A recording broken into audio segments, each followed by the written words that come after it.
Rajasthan board class channel पर आप सभी का हार्दिक स्वागत है। बच्चों, इस वीडियो में हम राजस्थान बोर्ड यानी कि आरबीएससी के कक्षा 10वीं के गणित के अध्याय 4 द्विघात समीकरण की प्रश्नावली 4.3 के सभी प्रश्नों को हल करेंगे। तो वीडियो को पूरा एंड तक देखिएगा, जिससे आपको प्रश्नावली 4.3 के सभी प्रश्नों का हल आसानी से समझ में आ जाएगा। प्रश्न एक में दोस्तों हमसे कहा गया है, यदि निम्नलिखित द्विघात समीकरणों के मूलों का अस्तित्व हो तो इन्हें पूर्ण वर्ग बनाने की विधि द्वारा ज्ञात कीजिए।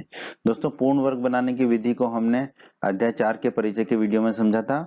आपने हमारे अध्याय 4 का परिचय का वीडियो नहीं देखा है तो उसे अवश्य देखें। ठीक है, उसको जो पूर्ण वर्ग बनाने की विधि उसे हम दोबारा से समझ लेते हैं। ठीक है, क्या होती है पूर्ण वर्ग बनाने की विधि? किसी भी समीकरण को, द्विघात समीकरण किस रूप का होता है? a गुणा एक्स की घात 2 धन b एक्स धन c बराबर 0 इस रूप का होता है। तो हम क्या करते हैं, दोनों तरफ a का भाग दे देते हैं। ठीक है, तो a गुणा एक्स की घात 2 में a का भाग देंगे तो क्या बचेगा, x की घात 2। ठीक है, फिर b x में a का भाग देंगे तो b बटा a गुणा x हो जाएगा, धन c में a का भाग देंगे तो a हो जाएगा, और शून्य में a का भाग देंगे तो शून्य ही मिलेगा। ठीक है, अब हमें क्या करना होता है, जो x का गुणांक होगा, ठीक है, a का भाग, पहले तो यहाँ समझिए, a का जो भाग दिया वो बेसिकली क्या था, हमारा x की घात 2 का जो गुणांक था उससे भाग दिया। ठीक है, अब भाग देने पे ये मिल गया हमको। अब जो x का गुणांक होगा, क्या होगा यहाँ पर, b बटे उसका आधे का वर्ग। ठीक है, समझिए, b बटा a का आधा क्या होगा, b बटा 2a, उस पूरे का वर्ग, उसको हम जोड़ेंगे और घटाएंगे। ठीक है, तो उसको हमने जोड़ा और घटाया, b बटा 2a के होल वर्ग को जोड़ा और घटाया, एक ही बात है, एक ही चीज को।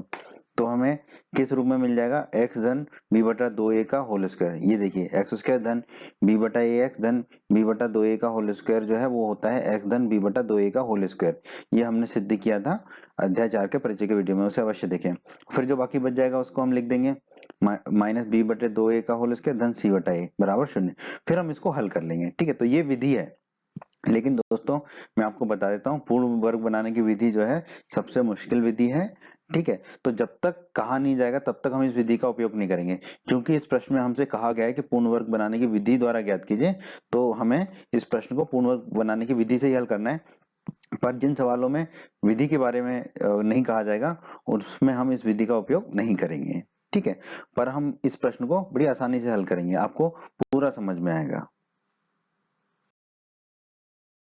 तो आइए दोस्तों, प्रश्न के पहले भाग को हल कर लेते हैं। प्रश्न के पहले भाग में हमें द्विघात समीकरण दे रखा है, 2 गुणा एक्स की घात 2 माइनस 7x धन 3 बराबर 0। ठीक है, तो हमें a से भाग देना होता है। a क्या होता है, एक्स की घात 2 का गुणांक, तो वो क्या है यहाँ पर 2, तो 2 का भाग देंगे। ठीक है, दोनों तरफ 2 का भाग देंगे, तो 2 गुणा एक्स की घात 2 में 2 का भाग देंगे तो एक्स की घात 2 बचेगा, माइनस 7x में 2 का भाग देंगे तो माइनस 7 बटा 2x हो जाएगा, धन 3 में 2 का भाग देंगे तो 3 बटा 2, और शून्य में 2 का भाग देंगे तो शून्य ही मिलता है हमको। अब हमें क्या करना होगा, जो x का गुणांक होगा, ठीक है, यहाँ पर क्या x का गुणांक 7/2, उसमें 2 का और भाग देंगे और पूरे का वर्ग लेंगे, यानी कि 7/4 का वर्ग, 7/4 के वर्ग को जोड़ेंगे और घटाएंगे बाईं तरफ। ठीक है, तो हमने x की घात 2 को वही लिखा, माइनस 7/2x को वही लिखा, और 7/4 का वर्ग जो है उसको जोड़ दिया और घटा दिया 7/4 के वर्ग को। तो इस समान चीज से जोड़ेंगे घटाएंगे तो कोई फर्क नहीं पड़ेगा, और धन 3/2 हमने लिख दिया। अब देखिए, जो शुरू के 3 पद हैं वो a स्क्वायर माइनस 2ab धन b स्क्वायर के रूप में है। यहाँ पर a हो जाएगा x और b हो जाएगा 7/4। ठीक है, तो इसको हम लिख सकते हैं a माइनस बी का होल वर्ग, यानी कि x माइनस 7/4 का होल वर्ग, और बाकी की चीज को वैसे की वैसे लिख दिया, माइनस 7/4 का होल वर्ग धन 3/2। ठीक है, वैसे की वैसे लिख दिया। अब x माइनस 7/4 के होल वर्ग को वैसे ही वैसे लिख दिया। 7/4 का वर्ग कितना हो जाएगा, 7 का वर्ग हो जाएगा 49, और 4 का वर्ग हो जाएगा 16, तो हमने लिख दिया माइनस 49/16, माइनस का चिन्ह पहले से ही लगाए, और धन 3/2 है बराबर 0। अब इन दोनों को हम दाईं तरफ ले जाते हैं, माइनस 49/16 और धन 3/2 को। ठीक है, तो माइनस 49/16 हो जाएगा धन का 49/16, और धन के 3/2 हो जाएगा माइनस 3/2। अब नीचे कॉमन क्या आ रहा है, दाईं तरफ देखिए, बाईं तरफ तो वही रहेगा जो था, दाईं तरफ देखो, यहाँ पर 16, यहाँ पर 2 है, तो 16 कॉमन आएगा, तो 49 तो वही रहेगा, माइनस 3। ठीक है, अब 2 को 16 बनाने के लिए कितने का गुणा करना पड़ेगा, 8 का, तो फिर ऊपर हमने 3 का गुणा कर दिया 8 से। ठीक है, अब x माइनस 7/4 का होल वर्ग तो वही रहा, 49 माइनस 3 8 24, तो हमने लिख दिया 24/16। अब 49 में से 24 गए तो बचेंगे 25, तो ये हो जाएगा 25/16। अब दोनों तरफ अंडर रूट ले लेंगे, ठीक है, वर्गमूल ले लेंगे तो ये तो वर्ग हट जाएगा और ये और 25 और 16 का अंडर रूट लग जाएगा। ठीक है, और 25 और 16 का अंडर रूट लगाएंगे तो 25 का अंडर रूट होता है 5। ठीक है, और 16 का होता है 4। ठीक है, और हम वर्गमूल या तो प्लस माइनस लिखना पड़ता है, ये हम जानते हैं। तो x माइनस 7/4 किसके बराबर हो जाएगा, प्लस माइनस 5/4 का। ठीक है, क्योंकि 25 का अंडर रूट आ जाएगा 5 और 16 का अंडर रूट आ जाएगा 4। ठीक है, तो ये हो जाएगा 5/4।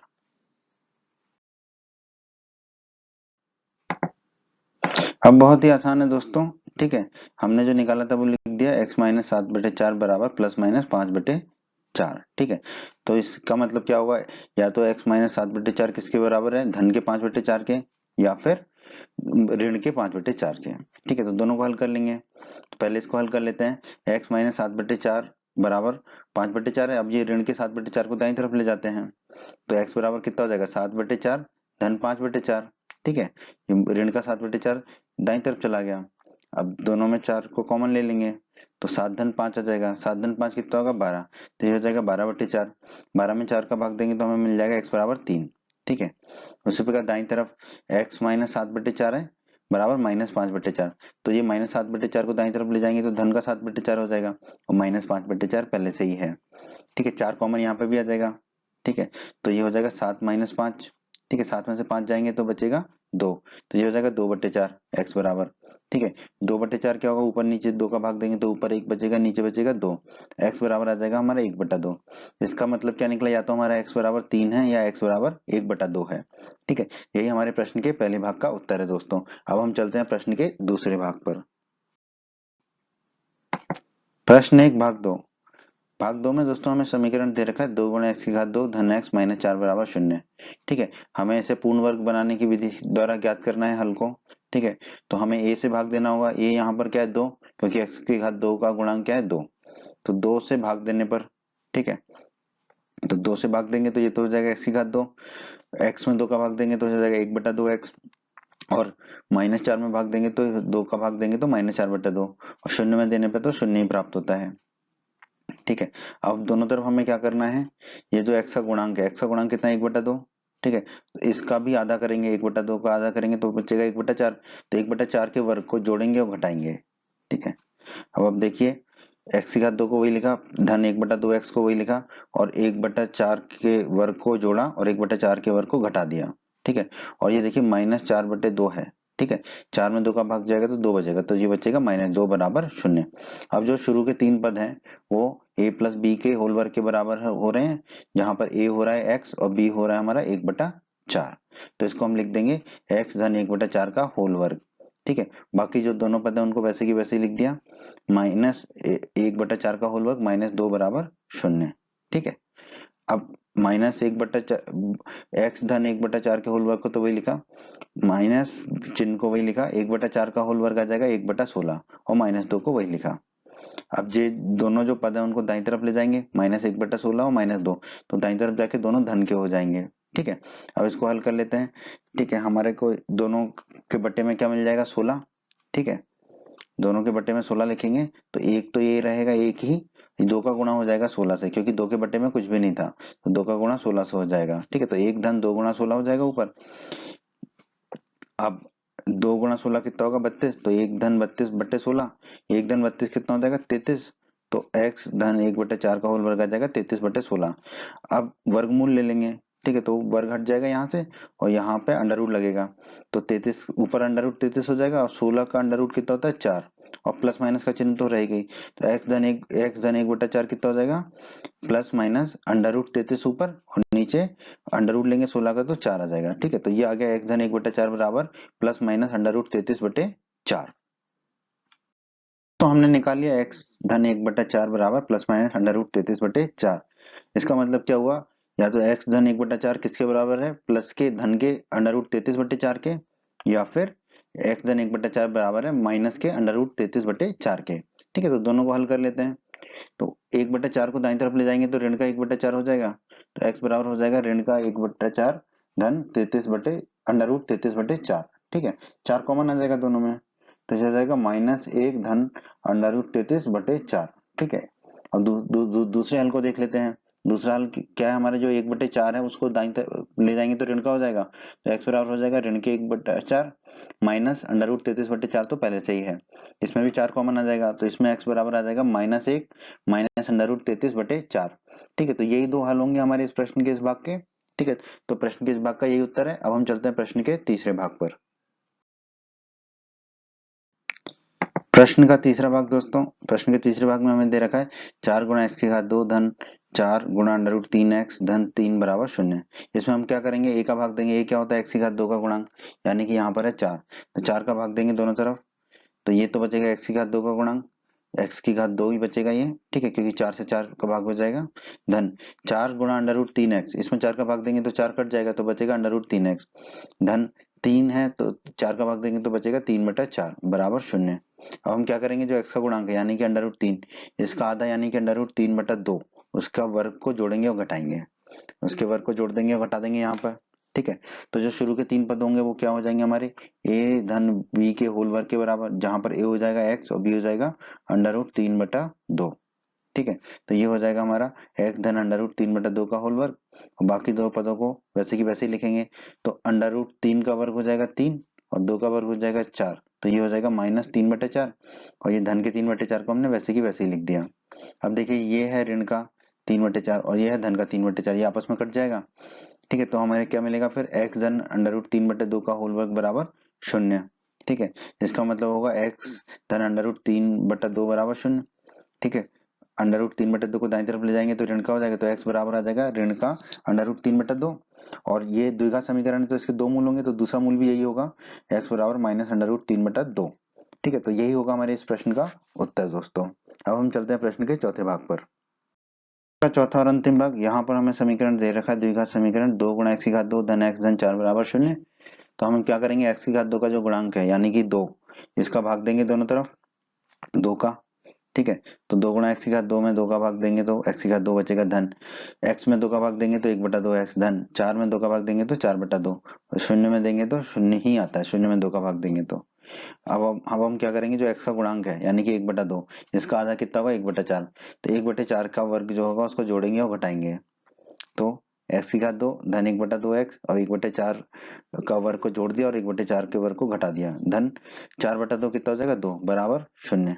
अब देखिए जो शुरू के 3 पद हैं, ठीक है, ये a धन b के होल वर्ग के पद हैं, a² धन 2ab धन b², a हो जाएगा x और b हो जाएगा 1/4, तो ये हमें मिल जाएगा x धन 1/4 का होल वर्ग।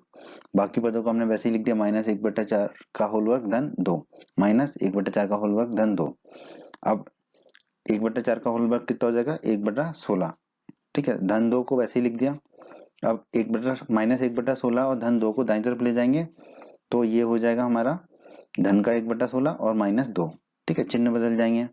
अब दोनों में 16 कॉमन ले लेंगे, दोनों में 16 कॉमन ले लेंगे। ठीक है, तो 1/16 था तो यहाँ तो एक ही बचेगा, 2 के बट्टे में कुछ नहीं था तो 2 का गुणा 16 से हो जाएगा, तो ये हो जाएगा 1 - 2 गुणा 16, बट्टे में 16 आ जाएगा। अब 2 गुणा 16 कितना होता है 32, तो ये हो जाएगा 1 - 32/16, 1 में से 32 जाएगा तो कितना बचेगा -31, तो ये आ जाएगा -31/16, तो x धन 1/4 का होल वर्ग हमारा आ जाएगा -31/16। तो दोस्तों हमारा आ गया x धन 1/4 का होल वर्ग बराबर -31/16। दोस्तों हम जानते हैं किसी भी वास्तविक संख्या का वर्ग ऋणात्मक नहीं हो सकता। ठीक है, किसी का भी वर्ग लेंगे हम जानते हैं वो हमेशा धनात्मक ही होता है। इसका मतलब जो है x धन 1/4 का मान जो है वास्तविक नहीं होगा। ठीक है, क्योंकि अगर ये x धन 1/4 वास्तविक होता तो इसका वर्ग -31/4 नहीं होता, ऋणात्मक नहीं होता। और x धन 1/4 का मान वास्तविक नहीं है, इसका मतलब क्या है, x का मान वास्तविक नहीं होगा। ठीक है, x का मान वास्तविक नहीं होगा तो हम कह सकते हैं दिए हुए समीकरण का कोई वास्तविक मूल नहीं होगा, क्योंकि x का मान वास्तविक नहीं मिला हमें। तो हमारे प्रश्न के इस भाग का क्या उत्तर होगा, अतः दिए हुए समीकरण का कोई अस्तित्व नहीं है। अतः दिए हुए समीकरण का कोई अस्तित्व नहीं है मतलब उसका कोई वास्तविक मूल नहीं है। यही हमारे इस प्रश्न का उत्तर होगा कि दिए हुए समीकरण का कोई अस्तित्व नहीं है या दिए हुए समीकरण का कोई वास्तविक मूल नहीं है। बच्चों, अगर आप हमारे चैनल पर नए हैं और आपने अभी तक राजस्थान बोर्ड क्लास चैनल को सब्सक्राइब नहीं किया है तो जल्दी से हमारे चैनल को सब्सक्राइब कर लीजिए, सब्सक्राइब बटन को दबाकर, और बेल आइकन को भी दबा दीजिए। इससे आपको क्या फ़ायदा होगा कि जब भी हमारे चैनल पर कोई भी नया वीडियो आएगा तो उसका नोटिफिकेशन सबसे पहले आपको मिलेगा। और जब भी आप यूट्यूब पर वीडियोस को सर्च करेंगे तो हमारे चैनल के वीडियोस आपको ऊपर नज़र आने लगेंगे। बच्चों, इस अध्याय के बाकी सभी वीडियोस को देखने के लिए आप कभी भी आई बटन पर क्लिक कर सकते हैं। आई बटन पर क्लिक करने से आपको इस अध्याय के बाकी सभी वीडियोस के लिंक मिल जाएंगे। प्रश्न 2 में दोस्तों हमसे कहा गया है उपयुक्त प्रश्न 1 में दिए गए द्विघात समीकरणों के मूल द्विघाती सूत्र का उपयोग करके ज्ञात कीजिए। दोस्तों, द्विघाती सूत्र बहुत ही महत्वपूर्ण है आपके लिए, कक्षा 10 में ही नहीं, आगे की कक्षाओं के लिए भी। ठीक है, तो द्विघाती सूत्र क्या होता है ये हमने अध्याय 4 के परिचय में पढ़ा था, दोबारा से उसको फिर से समझ लेते हैं। ठीक है, तो प्रश्न 1 में दोस्तों हमें 4 भाग दिए गए थे, तो चारों भागों में जो द्विघात समीकरण है उन सबके मूल हमें ज्ञात करने हैं अब द्विघाती सूत्र से। तो दोस्तों हम क्या करते हैं, जो समीकरण दिया रहता है द्विघाती समीकरण, उसकी तुलना करते हैं हम हमारे स्टैंडर्ड समीकरण से। ठीक है, मानक समीकरण से, a गुणा x की घात 2 धन bx धन c बराबर 0 से।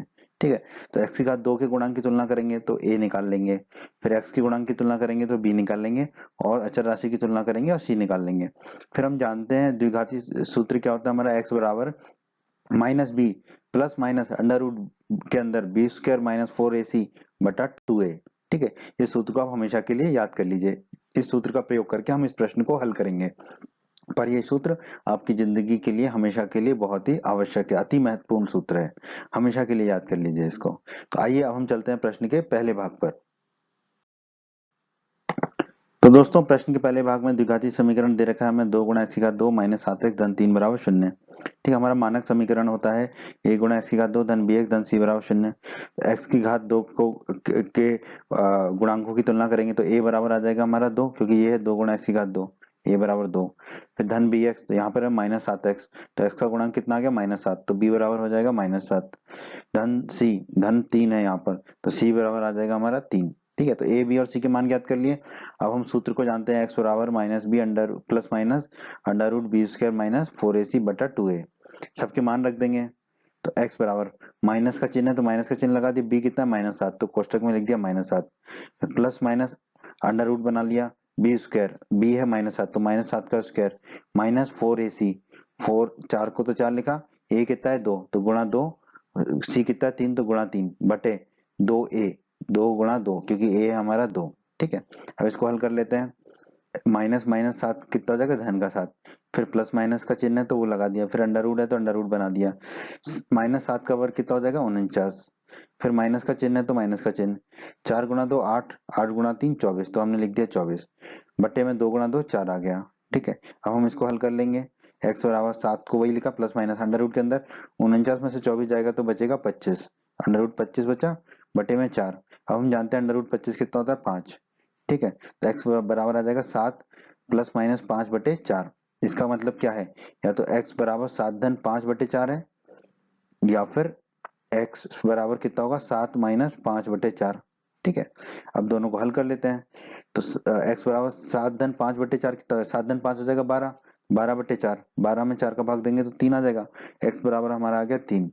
ठीक है, या फिर x बराबर कितना था 7 माइनस 5 बटा 4, 7 में से 5 गए तो 2 बचेगा, तो ये हो जाएगा 2 बटे 4, ऊपर नीचे 2 का भाग देंगे तो आ जाएगा x बराबर 1 बटे 2।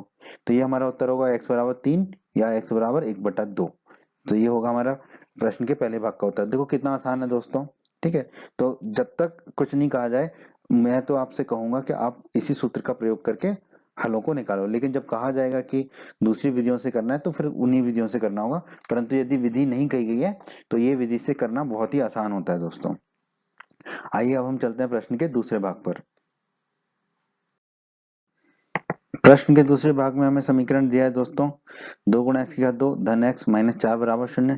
मानक समीकरण a गुणा x की घात 2 धन bx धन c बराबर 0। पदों की तुलना कर लेते हैं, x की घात 2 के गुणांक की तुलना करेंगे तो a बराबर आ जाएगा, क्योंकि यहाँ है 2 गुणा x की घात 2 तो a बराबर आ जाएगा 2। ठीक है, यहाँ है धन bx, यहाँ है धन x, तो x का गुणांक कितना है 1 तो b आ जाएगा 1। ठीक है, यहाँ है धन c और यहाँ है ऋण 4 अचर राशि है -4 तो c बराबर -4 आ जाएगा। अब हम जानते हैं सूत्र क्या होता है द्विघाती सूत्र, x बराबर -b plus minus under root के अंदर b स्क्वायर माइनस 4ac बटे 2a। ठीक है, सबके मान रख देंगे तो x बराबर माइनस का चिन्ह लगा दिया, b कितना 1 तो b की जगह रख दिया 1। ठीक है, plus minus under root b square, b की जगह 1 तो 1 का square minus 4ac minus 4 a की जगह लिख देंगे 2 क्योंकि a है 2, c है -4 तो c की जगह रख दिया -4 बटे में 2 है तो बटे में 2 गुणा 2 क्योंकि a है हमारा 2। अब हम इसको हल कर लेते हैं, ये हो जाएगा -1 प्लस माइनस का चिन्ह लगा दिया। अब अंडर रूट के अंदर 1 का वर्ग 1 हो गया। अब ये देखिए ये माइनस है और ये भी माइनस है तो धन का चिन्ह हो जाएगा। 4 गुणा 2 8, 8 चौके 32 तो यहाँ आ गया 32 बटे में 2 गुणा 2 हो गया 4। ठीक है, अब 1 धन 32 कितना हो जाएगा 33 तो x बराबर हो जाएगा -1 प्लस माइनस अंडर रूट 33 बटे 4। ठीक है, इसका मतलब क्या होगा, या तो x बराबर -1 धन 33 धन अंडर रूट 33 बटे 4 है, या फिर माइनस का चिन्ह लेंगे, या फिर क्या होगा x बराबर आ जाएगा हमारा -1 माइनस अंडर रूट 33 बटे 4। ठीक है, तो ये दो हल होंगे हमारे इस प्रश्न के, तो ये प्रश्न के दूसरे भाग का यही उत्तर होगा हमारा दोस्तों। अब हम चलते हैं प्रश्न के तीसरे भाग पर। आइए दोस्तों प्रश्न के तीसरे भाग को हल कर लेते हैं। यहाँ हमें द्विघात समीकरण दे रखा है 4 गुणा x की घात 2 धन 4 गुणा अंडर रूट 3x धन 3 बराबर 0। मानक समीकरण है हमारा a गुणा x की घात 2 धन bx धन c बराबर 0। x की घात 2 के गुणांक a है, यहाँ पर है 4, 4 गुणा x की घात 2 तो a बराबर हो गया 4। फिर धन x का गुणांक कितना है 4 रूट 3 तो b हो जाएगा हमारा 4 रूट 3। अचर राशि है 3 तो c हो जाएगा हमारा 3। अब हम सूत्र जानते हैं द्विघाती सूत्र, x बराबर -b plus minus under root के अंदर b स्क्वायर माइनस 4ac बटे 2a। ठीक है, सबके मान रख देंगे, x बराबर b का मान रख देंगे 4 अंडर रूट 3। ठीक है, माइनस का चिन्ह है -b है तो -4 अंडर रूट 3 प्लस माइनस का चिन्ह है लगा दिया। फिर अंडर रूट के अंदर b स्क्वायर, b है 4 अंडर रूट 3 तो लिख दिया 4 अंडर रूट 3 का स्क्वायर माइनस 4ac -4 a की जगह रख दिया 4 और c की जगह रख दिया 3 तो 4 गुणा 3 हो गया बटे में है 2a 2 गुणा 4 क्योंकि a का मान है 4। इसको हल कर लेते हैं तो x बराबर -4 अंडर रूट 3 तो वही रहेगा, प्लस माइनस का चिन्ह वही रहेगा। अंडर रूट के अंदर अब देखिए 4 का वर्ग हो जाएगा 16 और अंडर रूट 3 का वर्ग हो जाएगा 3 तो 16 गुणा 3 हो जाएगा 48 तो हमने लिख दिया 48। फिर माइनस का चिन्ह है 4 चौक 16, 16 तिया 48 तो लिख दिया 48 बटे 2 गुणा 4 हो जाएगा 8। अब अंडर रूट के अंदर देखिए 48 माइनस 48 है। ठीक है, तो 48 माइनस 48 कितना हो जाएगा 0 और 0 का अंडर रूट 0। ठीक है, तो क्या बचेगा -4 अंडर रूट 3 प्लस माइनस 0 बटे 8। ठीक है, किसी भी चीज में 0 को 0 को जोड़े या घटाए कोई फर्क नहीं पड़ता। x बराबर क्या आ जाएगा -4 अंडर रूट 3 बटे 8। ठीक है, 4 में 8 का भाग देंगे तो नीचे 2 जाएगा। ठीक है, ऊपर नीचे 4 का भाग देंगे तो ऊपर से 4 चला जाएगा नीचे 2 बचेगा तो x बराबर आ जाएगा -√3 बटा 2। ठीक है, तो हमारा उत्तर होगा x बराबर -√3 बटा 2 या x बराबर या और कह लेंगे हम, और x बराबर -√3 बटा 2 क्योंकि इसके दो मूल होंगे, द्विघाती समीकरण है। ठीक है, तो हमारा उत्तर होगा x बराबर -√3 बटा 2 और x बराबर -√3 बटा 2 मतलब दोनों मूल बराबर होंगे। ठीक है, तो यही होगा प्रश्न के तीसरे भाग का उत्तर। अब हम चलते हैं प्रश्न के चौथे भाग पर। प्रश्न का चौथे भाग में हमें समीकरण दे रखा है 2 गुणा x की घात 2 धन x धन 4 बराबर 0। मानक समीकरण लिख लिया हमने। ठीक है, x की घात 2 का गुणांक कितना है यहाँ पर 2 तो a बराबर हो जाएगा हमारा 2। ठीक, x का गुणांक कितना है हमारा x ही है तो b बराबर हो जाएगा 1 और अचर राशि है 4 तो c बराबर हो जाएगा 4। अब हम जानते हैं द्विघाती सूत्र क्या होता है हमारा, x बराबर -b plus minus under root के अंदर b स्क्वायर माइनस 4ac बटे 2a। सबके मान रख देंगे, x बराबर माइनस का चिन्ह है b कितना है 1 तो हो गया -1 प्लस माइनस अंडर रूट के अंदर b स्क्वायर यानी कि b है 1 तो 1 का स्क्वायर -4ac है तो 4 a की जगह रख देंगे 2 गुणा 2 c की जगह रख देंगे 4 गुणा 4 बटे 2a है तो 2 गुणा 1 की मान है 2 तो 2 गुणा 2 हो जाएगा। इसको हल कर लेते हैं तो x बराबर आ जाएगा -1 प्लस माइनस का चिन्ह वही, अंडर रूट के अंदर क्या आएगा 1 का वर्ग हो जाएगा 1 माइनस 4 गुणा 2 8 गुणा 4 32 तो -32 बटे 2 गुणा 2 4। ठीक है, अब 1 में से 32 जाएगा तो 31 बचेगा तो ये हो जाएगा -1 प्लस माइनस अंडर रूट के अंदर आ जाएगा -31 बटे 4। अब अंडर रूट के अंदर क्या आ गया -31, अंडर रूट के अंदर 31, अंडर रूट के अंदर ऋणात्मक संख्या हो नहीं सकती तो अगर अंडर रूट के अंदर ऋणात्मक संख्या है तो x का मान क्या है वास्तविक नहीं होगा। ठीक है, तो हम कह सकते हैं दिए हुए समीकरण का कोई वास्तविक मूल नहीं होगा, अर्थात दिए हुए समीकरण का कोई अस्तित्व ही नहीं होगा। यही हमारे प्रश्न के इस भाग का उत्तर होगा कि कोई वास्तविक मूल नहीं होगा या समीकरण का कोई अस्तित्व नहीं होगा। प्रश्न 3 बहुत ही आसान प्रश्न है दोस्तों। प्रश्न 3 के दो भाग हैं। हमें कहा गया निम्न समीकरणों के मूल ज्ञात कीजिए। ठीक है, तो हम क्या करेंगे, दोनों भागों में पहले समीकरण को द्विघात समीकरण के रूप में लिखेंगे, फिर द्विघाती सूत्र से उसको हल कर लेंगे। बहुत ही आसान है। तो आइए प्रश्न के पहले भाग को हल करते हैं। हमें समीकरण दे रखा है x माइनस 1/x बराबर 3।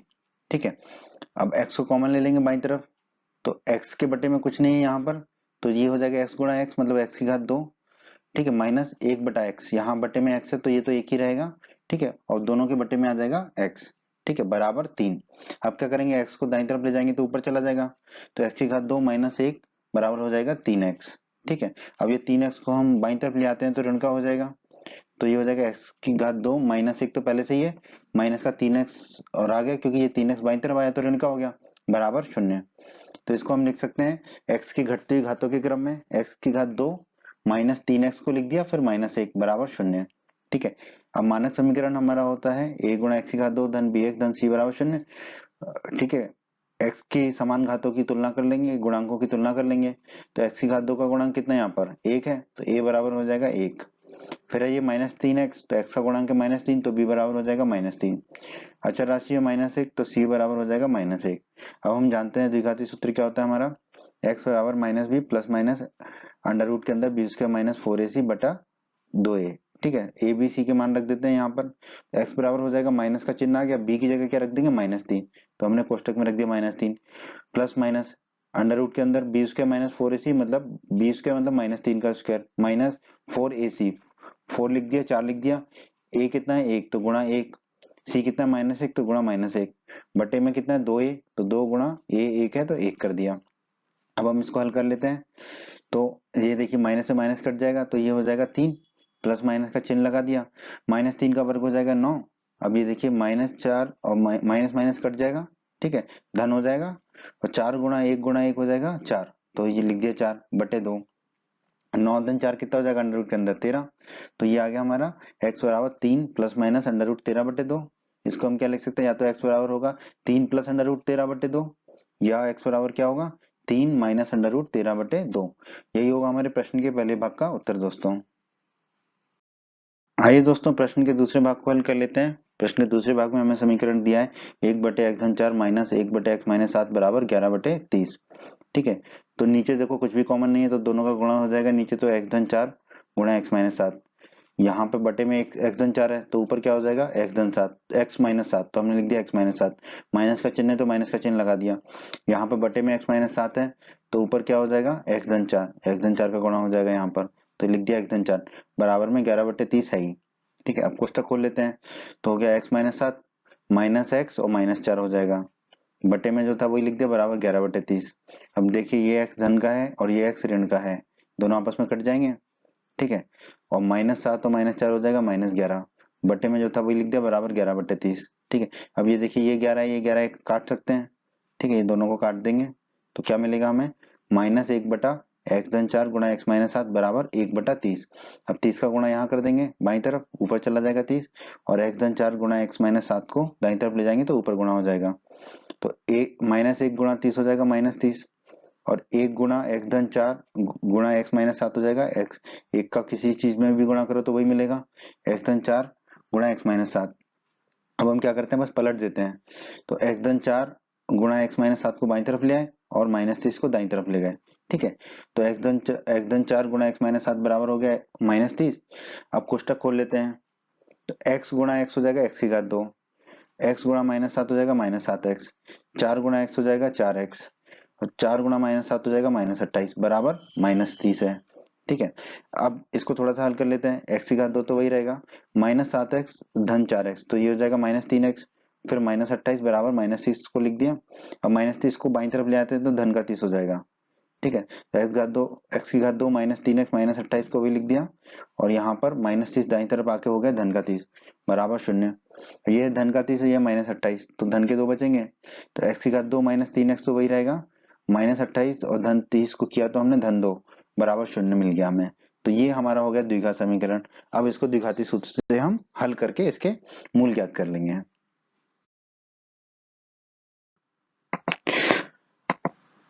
तो जो हमने द्विघाती समीकरण निकाला वो लिख लिया, x की घात 2 माइनस 3x धन 2 बराबर 0।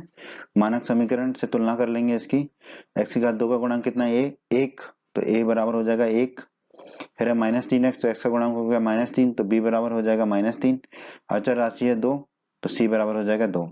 अब हम जानते हैं द्विघाती समीकरण होता है x बराबर -b plus minus under root b square minus 4ac बटे 2a।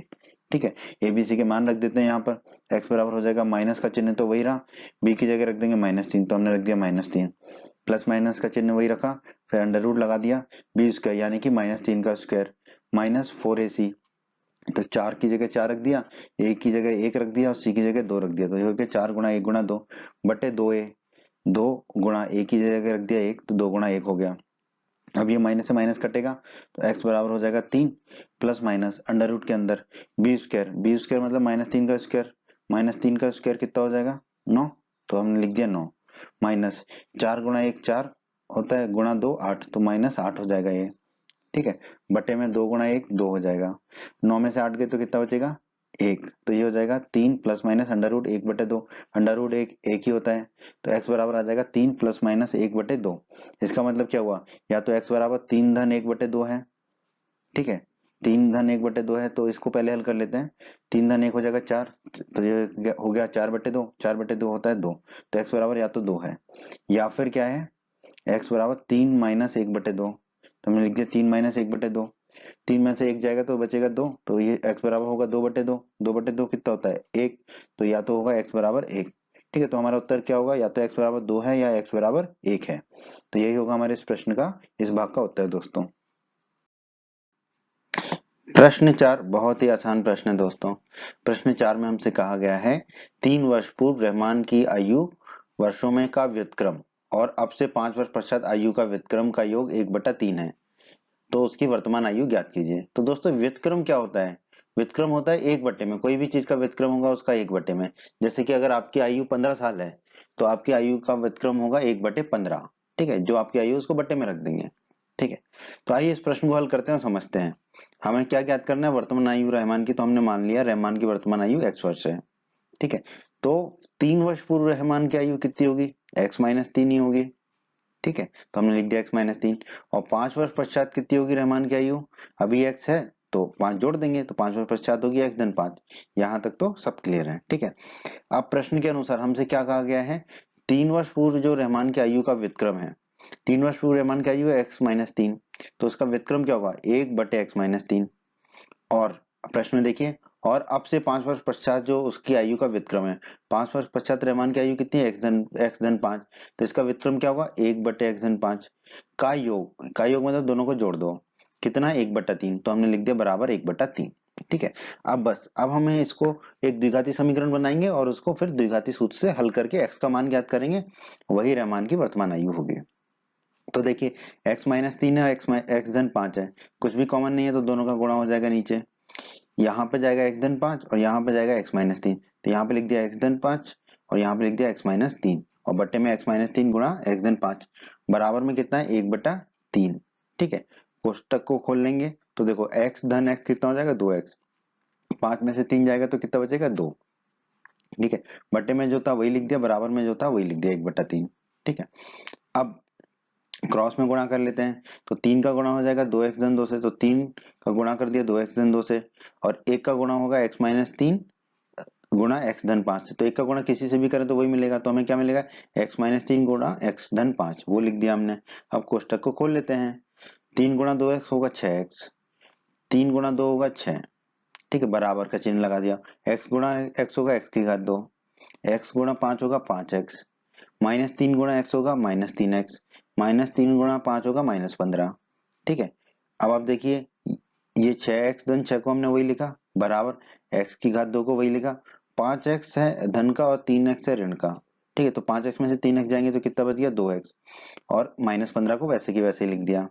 अब क्या करेंगे हम, जो 6x धन 6 है उसको दाईं तरफ ले आएंगे तो ये ऋण का हो जाएगा, तो -6x -6 हो जाएगा, और बाईं तरफ जो है शून्य बचेगा, तो दाईं तरफ x की घात 2 धन 2x -15 पहले से ही है, अब ये 6x धन 6 आ जाएंगे दाईं तरफ तो, और -6x -6 हो जाएंगे। ठीक है, अब आप देखिए बराबर शून्य बराबर x की घात 2 को तो हमने वही लिखा, ये है 2x धन का, ये है 6x ऋण का, तो 6x ज्यादा है ऋण वाला, तो 2x में से -6x करेंगे तो हमें मिलेगा -4x। ठीक है, और ये -15 है और ये -6, -15 और -6 हो जाएंगे -21, तो ये आ गया हमारा। अब बस इसको क्या कर लेते हैं, बराबर जीरो को दाईं तरफ लिख देते हैं। ठीक है, तो x की घात 2 -4x -21 बराबर 0, तो ये हमें द्विघाती समीकरण मिल गया। अब बस हम इसका हल कर लेंगे द्विघाती सूत्र से। दोस्तों हमने द्विघाती समीकरण निकाल लिया, x की घात 2 -4x -21 बराबर 0। इसको मानक समीकरण से तुलना कर लेंगे। ठीक है, तो x की घात 2 का गुणांक कितना है यहाँ पर 1, तो a बराबर हो जाएगा 1। ठीक है, फिर है -4x, तो x का गुणांक है -4, तो b बराबर हो जाएगा -4। ठीक है, अचर राशि है -21, तो c बराबर हो जाएगा -21। अब हम द्विघाती सूत्र को जानते हैं, x बराबर -b plus minus under root के अंदर b² -4ac बटा 2a। ठीक है, एबीसी के मान पता है तो रख देंगे, x बराबर हो जाएगा माइनस का चिन्ह आ जाएगा, b की जगह रख देंगे -4, तो हमने कोष्टक में रख दिया -4, फिर प्लस माइनस का चिन्ह लगा दिया, अंडर रूट के अंदर है b² मतलब -4 का स्क्वायर, -4ac तो -4, a की जगह 1 रख देंगे और c की जगह -21 रख देंगे, बटे में है 2a, तो 2 गुणा a का मान है 1, तो 2 गुणा 1 कर दिया। अब इसको हल कर लेते हैं, तो देखो ये -4 हो जाएगा धन का 4, प्लस माइनस का चिन्ह लगा दिया, अंडर रूट के अंदर -4 का वर्ग हो जाएगा 16, और ये माइनस और ये माइनस कटेगा तो धन का चिन्ह आ जाएगा, 4 गुणा 1 4 और 4 गुणा 21 84, तो हमने 84 लिख दिया, बटे में 2 गुणा 1 2 हो जाएगा।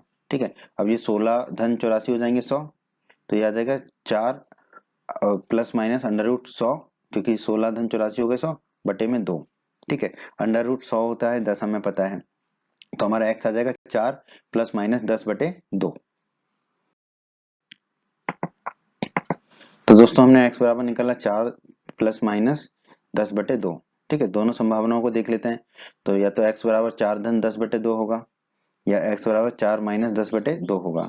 ठीक है, तो x बराबर 4 धन 10 बटे 2 है, तो 4 धन 10 हो जाएगा 14, तो ये हो गया 14 बटे 2, 14 बटे 2 कितना हो जाएगा, x बराबर 7। अगर 4 माइनस 10 बटे 2 है x, तो 4 माइनस 10 हो जाएगा -6 बटे 2, -6 बटे 2 मतलब -3। परंतु दोस्तों हम जानते हैं कि आयु जो है कभी भी ऋणात्मक नहीं हो सकती, तो x का मान जो है -3 नहीं होगा, संभव नहीं है, तो x का मान क्या होगा 7 होगा। ठीक है, और रहमान की वर्तमान आयु हमने कितनी मानी थी, x वर्ष। ठीक है, तो रहमान की वर्तमान आयु कितनी आ गई, x बराबर 7 वर्ष। ठीक है, तो यही हमारा इस प्रश्न का उत्तर होगा दोस्तों। बच्चों अगर आप हमारे चैनल पर नए हैं और आपने अभी तक राजस्थान बोर्ड क्लास चैनल को सब्सक्राइब नहीं किया है तो जल्दी से हमारे चैनल को सब्सक्राइब कर लीजिए, सब्सक्राइब बटन को दबाकर, और बेल आइकन को भी दबा दीजिए। इससे आपको क्या फ़ायदा होगा कि जब भी हमारे चैनल पर कोई भी नया वीडियो आएगा तो उसका नोटिफिकेशन सबसे पहले आपको मिलेगा, और जब भी आप यूट्यूब पर वीडियोस को सर्च करेंगे तो हमारे चैनल के वीडियोस आपको ऊपर नज़र आने लगेंगे। बच्चों इस अध्याय के बाकी सभी वीडियोस को देखने के लिए आप कभी भी आई बटन पर क्लिक कर सकते हैं। आई बटन पर क्लिक करने से आपको इस अध्याय के बाकी सभी वीडियोस के लिंक मिल जाएंगे। प्रश्न 5 बहुत ही आसान प्रश्न है दोस्तों। इस प्रश्न में कहा गया है एक क्लास टेस्ट में शेफाली के गणित और अंग्रेजी में प्राप्त किए गए अंकों का योग 30 है। ठीक है, मतलब 2 टेस्ट होंगे, एक गणित का और एक अंग्रेजी का, तो उसमें गणित और अंग्रेजी में जितने अंक मिले उन दोनों को जोड़ दें तो वो 30 है। यदि उसको गणित में 2 अंक अधिक और अंग्रेजी में 3 अंक कम मिले होते, ठीक है, अगर ऐसा हुआ होता तो उनके अंकों का गुणनफल होता 210। उसके द्वारा दोनों विषय में प्राप्त किए गए अंक ज्ञात कीजिए। बहुत ही आसान प्रश्न है दोस्तों। हम मान लेते हैं कि शेफाली ने गणित में कितने अंक प्राप्त किए, x। ठीक है, तो प्रश्न में दिया गया कि शेफाली के गणित और अंग्रेजी में प्राप्त किए गए अंकों का योग कितना, 30 है। तो अगर उसने कुल अंक 30 मिले गणित और अंग्रेजी में, और हमने माने हैं कि गणित में x मिले थे, ठीक है, तो अंग्रेजी में कितने मिले होंगे उसको, 30 माइनस x, सीधी सी बात है। ठीक है, क्योंकि दोनों को मिला के 30 मिले हैं उसको, तो अगर गणित में x मिले हैं तो अंग्रेजी में मिलेंगे 30 माइनस एक्स। ठीक है, तो हमने लिख दिया, इसलिए शेफाली के अंग्रेजी में प्राप्त अंक किए गए अंक कितने हैं, 30 माइनस एक्स। अब कहा गया प्रश्न में यदि उसको गणित में 2 अंक अधिक, ठीक है, तो गणित में अगर 2 अंक अधिक मिले तो गणित में कितने अंक मिले थे, x। अगर 2 अंक अधिक मिले तो मिलते तो कितने हो जाते, x धन 2। ठीक है, और अंग्रेजी में 3 अंक कम। ठीक है, तो अंग्रेजी में कितने अंक मिले थे उसको? 30 माइनस एक्स। तो 3 अंक कम मिले होते तो 30 माइनस एक्स में से 3 घटा देंगे हम।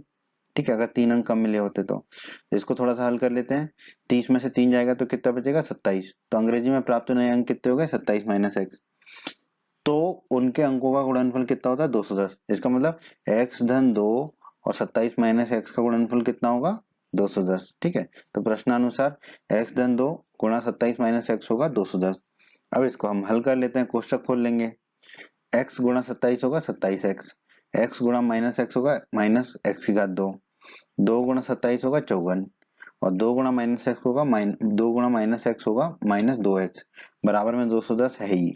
ठीक है, अब इसको हल कर लेते हैं। 27x में से 2x जाएगा तो कितना बचेगा? 25x। माइनस एक्स की घात 2 को लिख लिया, धन 54 को लिख दिया, और ये 210 को हम बाईं तरफ ले गए तो ऋण का हो जाएगा, क्योंकि यहाँ धन का है तो ये ऋण का माइनस 210 बराबर 0 हो जाएगा। ठीक है, अब हम क्या करते हैं, x से घटते घातों के क्रम में लिख लेते हैं। तो x की सबसे बड़ी घात 2 है तो माइनस x की घात 2 लिख दिया हमने, धन 25x।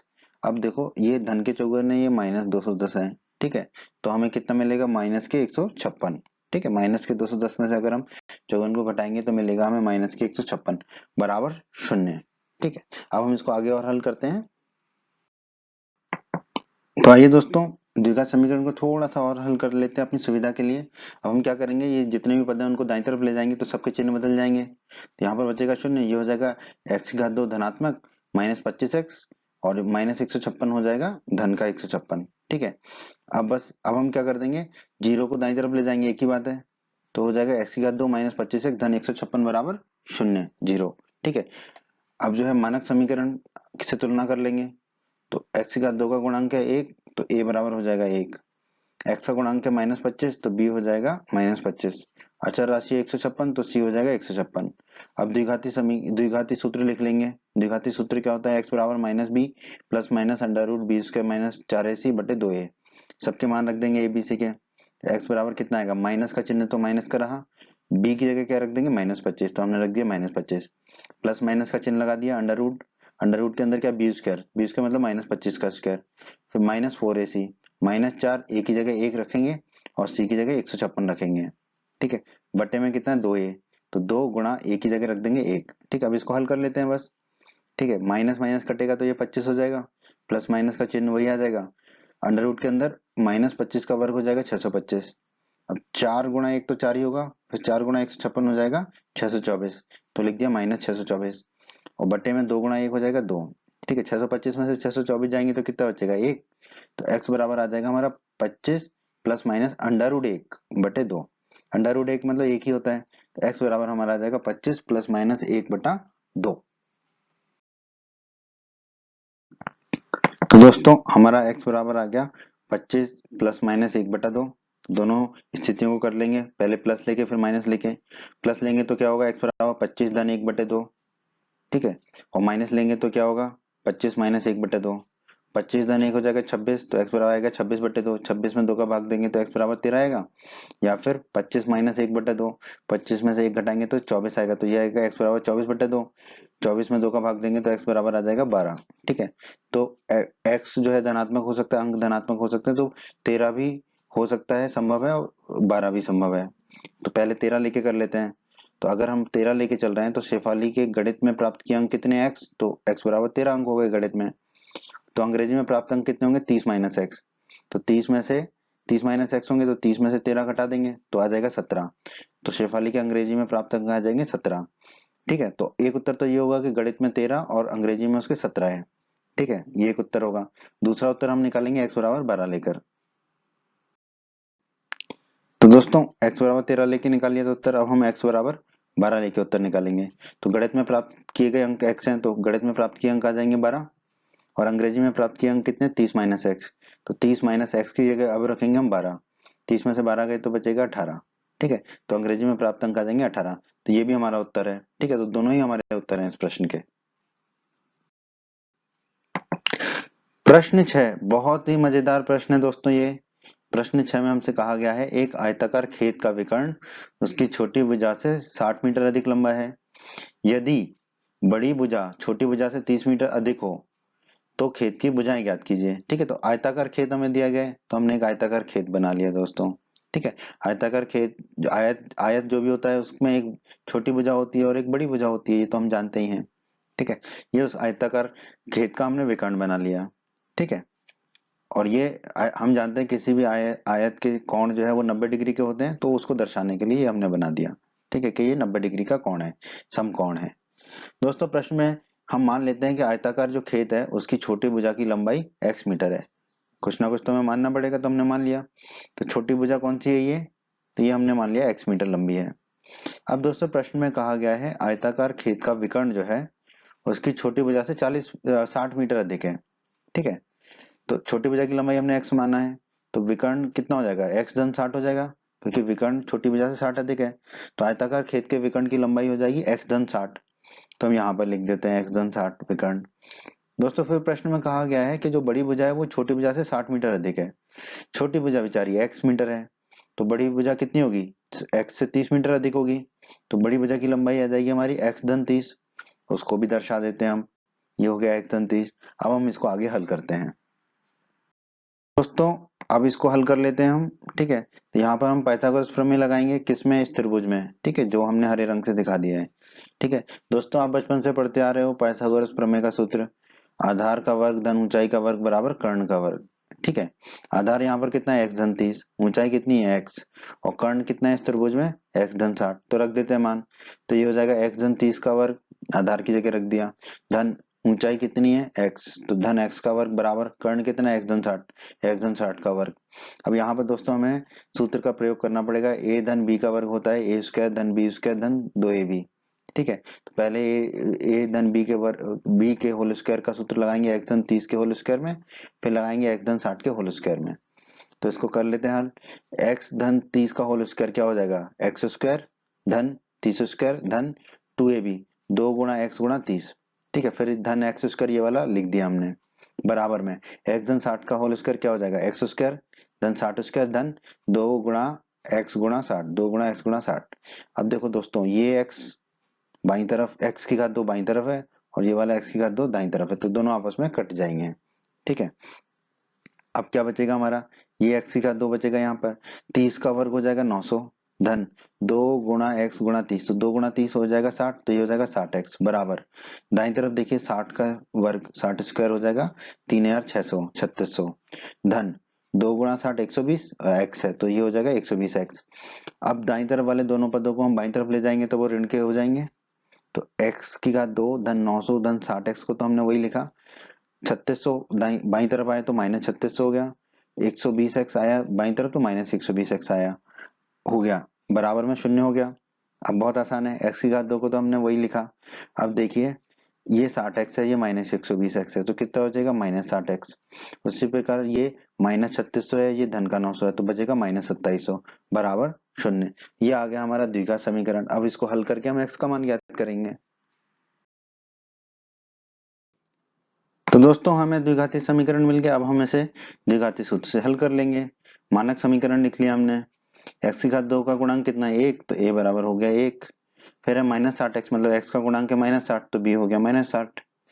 अचर राशि है माइनस 2700, तो c हो गया माइनस 2700। ठीक है, अब हम द्विघाती सूत्र जानते हैं, x बराबर minus b plus minus under root के अंदर बी स्क्वायर माइनस 4ac बटे 2a। एबीसी के मान रख देते हैं फटाफट, x बराबर माइनस को माइनस लिखा, b की जगह रख देंगे माइनस 60, तो रख दिया माइनस 60, प्लस माइनस का चिन्ह लगा दिया, अंडर रूट बना दिया, अंडर रूट के अंदर बी स्क्वायर, बी कितना है माइनस 60, तो माइनस 60 का स्क्वायर माइनस 4ac, तो माइनस 4, ए की जगह 1 रख देंगे, सी की जगह माइनस 2700 रख देंगे बटे 2a, तो 2 ए की जगह रख देंगे ए, तो 2 गुणा 1 हो गया। अब इसको हल कर लेते हैं, माइनस माइनस चला जाएगा तो बचेगा धन के 60, प्लस माइनस का चिन्ह लगा दिया, अंडर रूट के अंदर माइनस 60 का स्क्वायर कितना हो जाएगा 3600। अब ये देखो ये माइनस चला गया तो धन का बचा, 4 गुणा 1 तो 4 ही होता है, 4 गुणा 2700 होगा 10,800, वो लिख दिया हमने, बट्टे में 2 गुणा 1 हो जाएगा 2। ठीक है, अब बस 3600 को 10,800 को जोड़ लेंगे, तो x बराबर 60 प्लस माइनस तो वही रहा, अंडर रूट के अंदर 3600 और 10,800 को जोड़ेंगे तो 14,400 आ जाएगा, बटे में 2 पहले से ही है। ठीक है, अब 14,400 का अंडर रूट आप करोगे तो आपको आएगा 120। इसको करने का आसान तरीका क्या है, 144 का अंडर रूट होता है 12, ठीक है, ये तो आप जानते ही हो, 12 गुणा 12 होता है 144। फिर ये हो जाएगा 144 गुणा 100, 100 का अंडर रूट हो जाएगा 10, तो 12 गुणा 10 120। इस तरीके से आप सीधे सीधे लिख सकते हो इसको। तो x बराबर आ जाएगा 60 प्लस माइनस 120 बटे 2। तो दोस्तों हमने निकाल लिया x बराबर 60 प्लस माइनस 120 बटे 2, ठीक है। तो इसका मतलब क्या है, या तो x बराबर कितना होगा 60 धन 120 बटे 2, या 60 माइनस 120 बटे 2। 60 धन 120 कितना हो जाएगा 180, तो x बराबर हो जाएगा 180 बटे 2। 180 में 2 का भाग देंगे तो x बराबर आ जाएगा 90, या फिर x बराबर कितना है 60 माइनस 120 बटे 2। 60 माइनस 120 करेंगे तो मिलेगा हमें माइनस 60, तो x बराबर हो जाएगा माइनस 60 बटे 2। माइनस 60 में 2 का भाग देंगे तो x बराबर आ जाएगा माइनस 30, ठीक है। तो x क्या माना था हमने, भुजा माना था, आयताकार, आयताकार खेत की छोटी भुजा थी। हम जानते हैं आयत की भुजा कभी भी ऋणात्मक नहीं हो सकती है, ये हम जानते हैं, तो हम लिख दिया चूंकि आयत की भुजा कभी भी ऋणात्मक नहीं हो सकती, अतः x बराबर माइनस 30 संभव नहीं है, तो x का मान कितना होगा 90 होगा।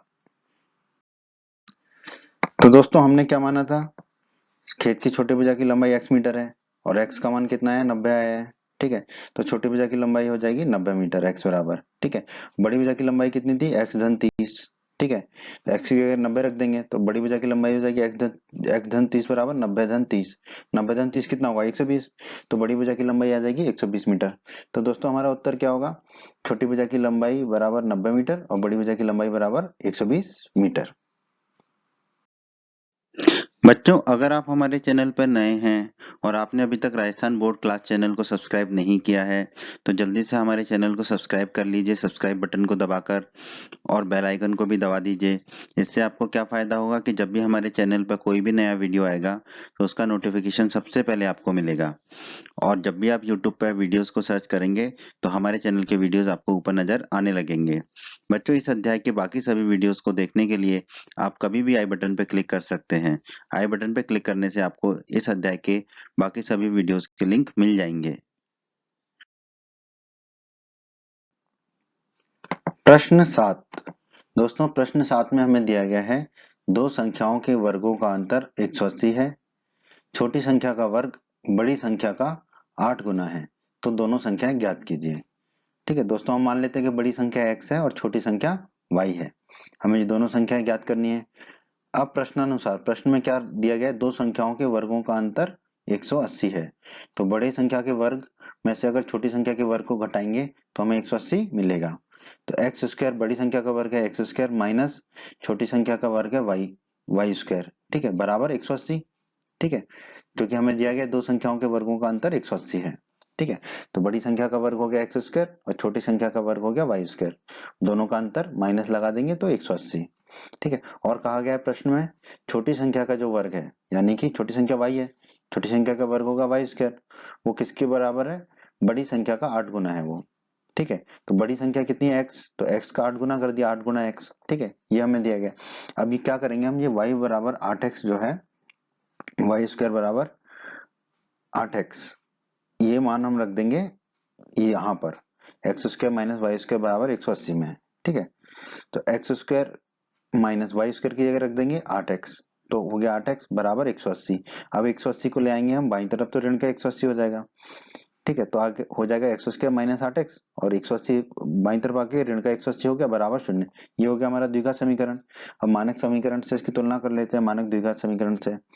x घात 2 का गुणांक कितना है 1, तो a बराबर हो गया 1, फिर है माइनस 8x, तो x का गुणांक कितना हो गया माइनस 8, तो b हो गया माइनस 8। अचर राशि है माइनस 180, तो c हो गया माइनस 180। अब हम द्विघाती सूत्र जानते हैं x बराबर minus b plus minus under root के अंदर बी स्क्वायर माइनस 4ac बटे 2a, ठीक है। एबीसी के मान रख देते हैं, x बराबर माइनस का चिन्ह लगाया, b की जगह रख देंगे माइनस 8, तो माइनस 8, तो ब्रैकेट में रख दिया माइनस 8, प्लस माइनस का चिन्ह लगा दिया, अंडर रूट के अंदर बी स्क्वायर मतलब माइनस 8 का स्क्वायर माइनस 4ac, तो माइनस 4 ए की जगह रख दिया गुणा 1, ए की जगह 1 रख दिया और सी की जगह रख देंगे माइनस 180, बट्टे में कितना है 2a, तो 2 और ए की जगह रख देंगे 1, तो 2 गुणा 1। इसको हल कर लेते हैं, माइनस माइनस चला जाएगा तो बचेगा 8 धन का, प्लस माइनस का चिन्ह लगा दिया। अब अंडर रूट के अंदर देख लेते हैं, माइनस 8 का स्क्वायर हो जाएगा 64, अब ये देखिए ये माइनस है, ये माइनस है, कट के धन का चिन्ह आ जाएगा। ठीक है, 4 गुणा 1 तो 4 ही रहेगा, 4 गुणा 180 कितना होगा, 18 चौक 72 होता है और एक शून्य, तो मतलब 720। ठीक है, और बट्टे में 2 गुणा 1 हो जाएगा 2। अब 64 और 720 को जोड़ देंगे तो x बराबर कितना आएगा, 8 प्लस माइनस 64 धन 720 होगा 784 अंडर रूट के अंदर, बट्टे में 2 है ही। ठीक है, अब अंडर रूट 784 आपको पता है 28 होता है, 28 गुणा 28 होता है 784।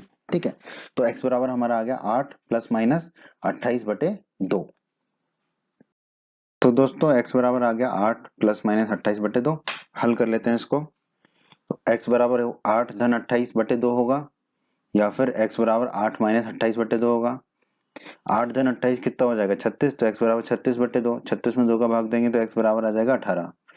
और अगर x बराबर 8 माइनस 28 बटे 2 है, 8 माइनस 28 कितना होगा -20, -20 बटे 2, -20 में 2 का भाग देंगे तो x बराबर आएगा -10। अब दोस्तों वाई स्क्वायर कितना था 8x हमें दिया गया था, छोटी संख्या का वर्ग बड़ी संख्या का 8 गुना है, तो वाई स्क्वायर बराबर 8x, दोनों में निकाल लेते हैं। वाई स्क्वायर 8x, x का मान रख देते हैं 18, तो वाई स्क्वायर कितना होगा 8 गुना 18, 8 गुना 18 होता है दोस्तों 144, 18 8 144 होता है। और x बराबर -10 रख के देख लेते हैं, वाई स्क्वायर बराबर 8x में। ठीक है, तो x की जगह -10 रखेंगे तो 8 गुना -10 हो जाएगा, तो y का वर्ग आ जाएगा हमारा -80। तो x के दो मान आए 18 और -10। जब x का मान 18 आया तो वाई स्क्वायर आया हमारा 144, और जब x -10 रखा हमने तो वाई स्क्वायर आया -80। परंतु हम जानते हैं किसी भी वास्तविक संख्या का जो वर्ग है वो ऋणात्मक नहीं हो सकता, इसका मतलब वाई स्क्वायर का मान -80 तो नहीं हो सकता। अगर वाई स्क्वायर -80 नहीं है तो x भी -10 नहीं होगा। ठीक है, तो इसका मतलब x का मान कितना होगा 18, तो बड़ी संख्या हमारी आ गई 18, क्योंकि बड़ी संख्या हमने मानी थी x, तो एक तो ये उत्तर हो गया। अब छोटी संख्या हमने मानी थी y। ठीक है, तो अगर x 18 है तो y स्क्वायर कितना आया था हमारा 144। ठीक है, y स्क्वायर 144 है, दोनों तरफ अंडर रूट लेंगे, वर्गमूल लेंगे, तो यहाँ बचेगा y, और ये हो जाएगा अंडर रूट 144। अंडर रूट 144 कितना आएगा +-12, तो y बराबर आएगा +-12। इसका मतलब y या तो धन का 12 होगा या ऋण का 12 होगा। ठीक है, संख्या है y एक। ठीक है, या तो y धन की 12 होगी या ऋण की 12 होगी। ठीक है, तो यही हमारा उत्तर होगा कि एक संख्या तो 18 है, दूसरी संख्या या तो धन के 12 है या ऋण के 12 है। ठीक है, तो ये हमारे इस प्रश्न का उत्तर है दोस्तों।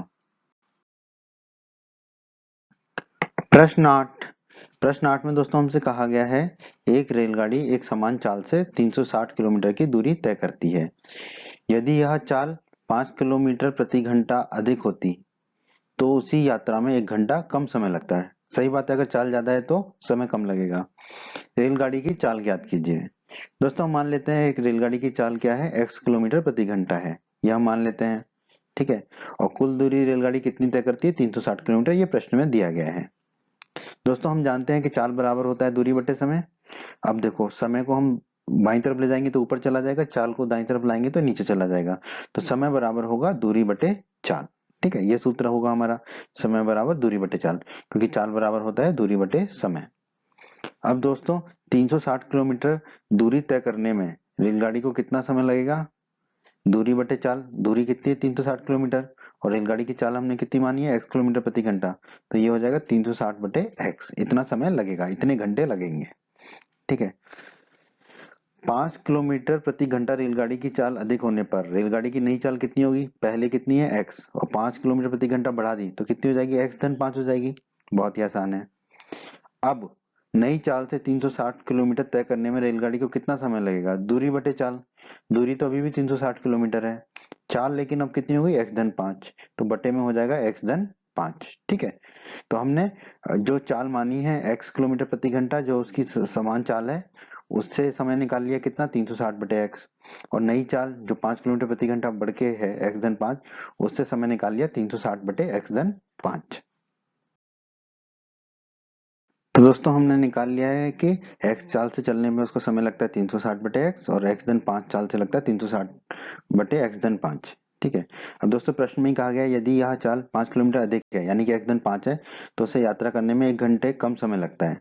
ठीक है, तो 5 किलोमीटर अधिक अगर चाल है तो उसको कितना समय लग रहा है 360 बटे x धन 5, और ये समय जो है जब वो x चाल से चल रहा था उसमें जितना समय लग रहा था यानी कि 360/x उससे 1 घंटा कम है, तो उसमें -1 कर दिया हमने। ठीक है, तो अब उसको 1 घंटा कम समय लग रहा है तो -1 कर दिया। पहले समय लग रहा था 360/x, चाल बढ़ा दी 5 किलोमीटर प्रति घंटा, तो 1 घंटा कम समय लग रहा है तो -1 हमने कर दिया। अब इसको हम हल कर लेंगे, जो भी है दाईं तरफ उसको बाईं तरफ ले जाएंगे तो चिन्ह बदल जाएगा। तो 360/x धन 5 तो पहले से ही है, 360/x गया बाईं तरफ तो -360/x हो गया, और -1 गया तो धन का 1 हो गया, बराबर हो गया 0। अब नीचे कॉमन कुछ भी नहीं है तो x धन 5 गुणा x होगा नीचे।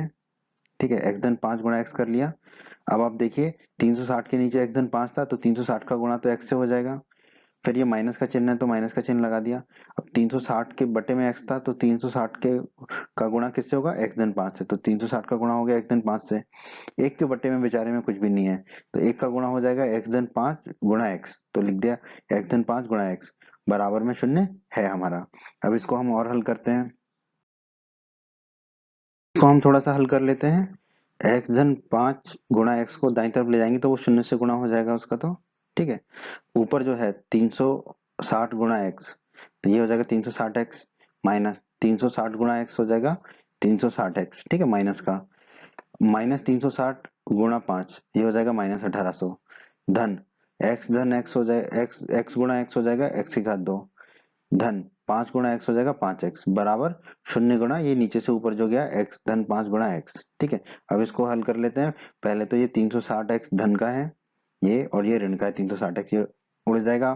ठीक है, तो क्या बचेगा हमारा -1800 धन x की घात 2 धन 5x बराबर 0 का गुणा किसी से भी करेंगे तो हमें 0 ही प्राप्त होगा।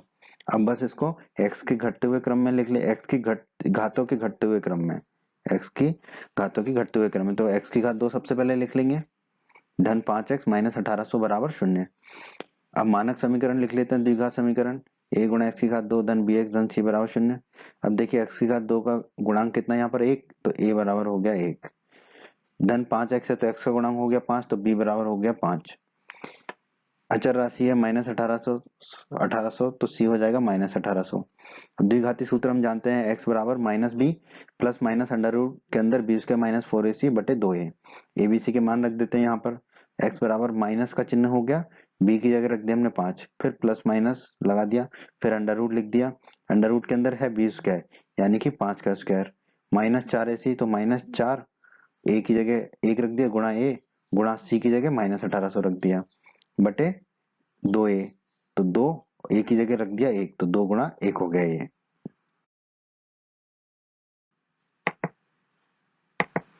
इसको हल कर लेते हैं। ठीक है, तो -5 को तो हमने -5 लिखा, प्लस माइनस को प्लस माइनस लिखा, अंडर रूट के अंदर 5 का स्क्वायर हो जाएगा 25। अब ये देखिए ये माइनस है और ये माइनस है, माइनस माइनस प्लस हो जाएगा, 4 गुणा 1 तो 4 ही रहेगा, 4 गुणा 1800, ठीक है, 4 गुणा 18 होता है 72, और 2 जीरो है तो 2 जीरो लगा देंगे तो 72 2 जीरो यानी कि 7200 हो गया, बटे में 2 गुणा 1 तो 2 हो जाएगा। ठीक है, अब इसको और हल कर लेते हैं, -5 तो -5 ही रहा, प्लस माइनस का चिन्ह वही रहा, 25 धन 7200 तो 7225 हो जाएगा अंडर रूट के अंदर बटे में 2।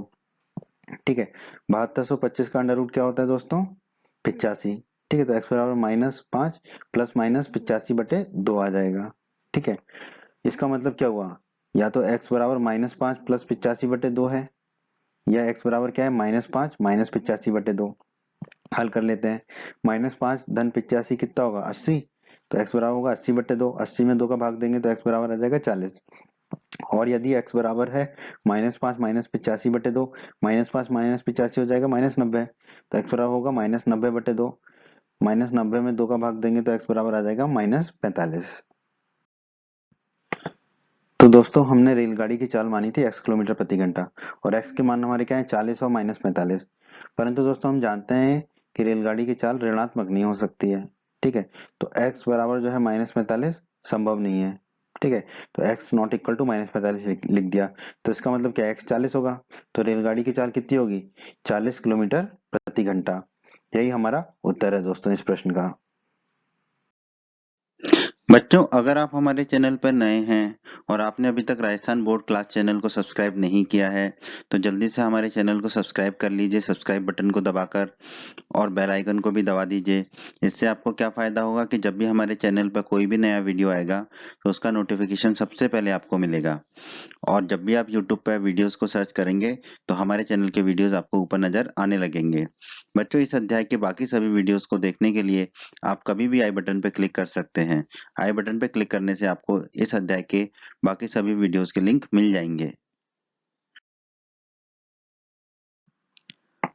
प्रश्न 9 में दोस्तों हमसे कहा गया है दो पानी के नल एक साथ एक हौज को, हौज मतलब एक टंकी मान लीजिए, को 9 सही 3/8 घंटों में भर सकते हैं। ठीक है। बड़े व्यास वाला नल हौज को भरने में कम व्यास वाले नल से 10 घंटे कम समय लेता है। प्रत्येक द्वारा अलग से हौज को भरने का समय ज्ञात कीजिए। प्रत्येक द्वारा मतलब प्रत्येक नल के द्वारा। ठीक है, छोटे व्यास वाले और बड़े व्यास वाले। तो दोस्तों प्रश्न को हल करते हैं। ठीक है, हमने एक टंकी बना ली समझने के लिए कि मान लीजिए ये हौज है, ये टंकी है, इसको भरा जाना है। ठीक है, हम मान लेते हैं कि कम व्यास वाला जो नल है वो हौज को भरने में समय लेता है x घंटे। ठीक है, तो ये छोटे व्यास वाला एक नल है जो इस टंकी को भरने में x घंटे लेता है, ये हमने मान लिया है। ठीक है, अब हमें प्रश्न में दिया गया है बड़े व्यास वाला जो नल है वो हौज को भरने में कम व्यास वाले नल से 10 घंटे कम समय लेता है। तो अगर छोटे व्यास वाला x घंटे का समय ले रहा है तो बड़े व्यास वाला कितना घंटे का समय लेगा, x-10।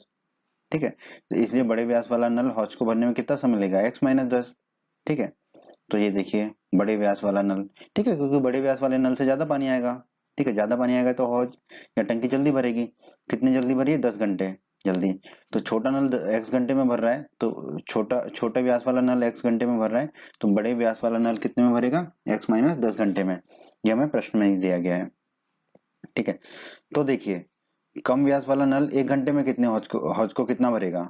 अगर वो पूरा भरने में x घंटा लेता है तो 1 घंटे में कितना भरेगा वो हौज को, 1/x। ठीक है, और x घंटे में कितना भर देगा, x/x 1 हो जाएगा, मतलब पूरा भर देगा। तो कम व्यास वाला नल 1 घंटे में हौज को भरेगा 1/x। उसी प्रकार बड़े व्यास वाला नल 1 घंटे में हौज को कितना भरेगा, 1/x-10। जितना समय वो पूरा भरने में ले रहा है उसको बट्टे में रख देंगे, तो 1/x-10।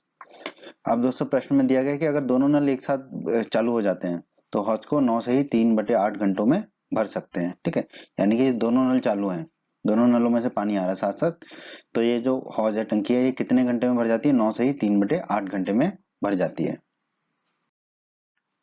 आइए दोस्तों पहले तो ये 9 से ही 3/8 को थोड़ा हल कर लेते हैं। तो ये कितना होगा, 9×8 = 72 और 3 75, 75/8। ठीक है, 9×8 = 72 और 3 75, 75/8 होगा। ठीक है, तो इसका मतलब जो है दोनों नल एक साथ 75/8 घंटे में हौज को भरते हैं। तो दोनों नल 1 घंटे में कितना भरेंगे हौज को, 75/8 को उल्टा कर देंगे तो आ जाएगा हमारा 8/75। ठीक है, तो कम व्यास वाला नल 1 घंटे में कितना भरा है हौज को, 1/x। ठीक है, और बड़े व्यास वाला कितना भरा है, 1/x-10। ठीक है, और दोनों नल 1 घंटे में कितना भरे हैं, 8/75। तो ये किसके बराबर हो जाएगा, 8/75 के। अब यहाँ x है, ये x-10 है नीचे। ठीक है, तो कुछ भी कॉमन नहीं है तो नीचे x गुणा x-10 आ जाएगा। अब x-10 यहाँ पे जाएगा और x इधर जाएगा। ठीक है, तो ये हो जाएगा x-10 धन x बटे में x गुणा x-10 बराबर 8/75 है। ठीक है, अब इसको खोल लेंगे कोष्टक को, तो x-10 धन x हो जाएगा ऊपर, बटे में x गुणा x-10 बराबर 8/75। अब इसको हम आगे और हल कर लेते हैं। आगे बढ़ते हैं दोस्तों, इसको हल कर लेते हैं। ठीक है, x धन x कितना हो जाएगा, 2x। तो ये हो गया 2x-10 बटे x गुणा x-10 बराबर 8/75। अब क्रॉस में गुणा कर लेते हैं, 75 का गुणा इधर हो जाएगा बाईं तरफ, और x गुणा x-10 चला जाएगा दाईं तरफ ऊपर में। ठीक है, तो ये हो गया 75 गुणा 2x-10 बराबर 8 गुणा x गुणा x-10। ठीक है, 8 में गुणा हो गया x गुणा x-10 का। कोष्टक खोल लेते हैं। ठीक है, 75 गुणा 2x हो जाएगा 150x, 75 गुणा -10 हो जाएगा -750, 8x गुणा x हो जाएगा 8 गुणा x की घात 2, 8x गुणा -10 हो जाएगा -80x। ठीक है, अब क्या करते हैं, 150x और -750 को दाईं तरफ ले आते हैं तो उनके चिन्ह बदल जाएंगे, तो ये हो जाएगा -150x क्योंकि धन का 150x था, और ऋण का 750 है तो हो जाएगा धन का 750, और बाईं तरफ बचेगा 0, तो ये हो जाएगा 8x की घात 2 -80x, तो वही के वही लिखा हमने, और माइनस 150 आया, 150x में से ऋण का चिन्ह बदल गया और माइनस 750 का हो गया धन का 750। अब आप देखिए शून्य बराबर 8 गुणा एक्स की घात 2 को तो वही लिखा माइनस 80x माइनस 150x कितना होगा माइनस 230x और धन के 750 लिख दिया हमने। ठीक है, अब बस बराबर शून्य को हम दाईं तरफ कर देते हैं तो हमें मिल गया 8 गुणा एक्स की घात 2 माइनस 230x धन 750 बराबर शून्य। मानक समीकरण लिख लिया, a गुणा एक्स की घात 2 धन bx धन c बराबर शून्य। एक्स की घात 2 का गुणांक कितना है 8, तो a हो जाएगा हमारा 8। माइनस 230x है तो x का गुणांक कितना है माइनस 230, तो b हो गया माइनस 230 धन 750, तो अचर राशि है 750 तो c हो गया 750। अब दोस्तों इसको जो है हम द्विघाती समीकरण से भी कर सकते हैं और जो है गुणनखंड विधि से भी कर सकते हैं। यहाँ हम कर रहे हैं गुणनखंड विधि से, द्विघाती समीकरण से भी आप कर सकते हैं इस प्रश्न को। ठीक है, तो गुणनखंड विधि क्या कहती है, a गुणा c निकालेंगे हम पहले, तो a है 8 और c है 750, तो 8 गुणा 750 कितना होगा ये 6000, तो a गुणा c आ गया 6000। अब हमें जो 230 है उसको दो संख्याओं में बांटना है जिनका गुणनफल हो 6000। ठीक है, और जिनका योग या घटाव हो माइनस 230। ठीक है, तो आप देखिए 30 गुणा 200 ये 6000 होता है। ठीक है, और माइनस 30 और माइनस 200 जो है ये होता है माइनस 230। ठीक है, और माइनस 30 गुणा माइनस 200 करेंगे तो आता है हमारा 6000। ठीक है, तो इसका मतलब दो संख्या मिल गई हमें माइनस 30 और माइनस 200, तो माइनस 230x को लिख लेंगे हम माइनस 30 और माइनस 200x।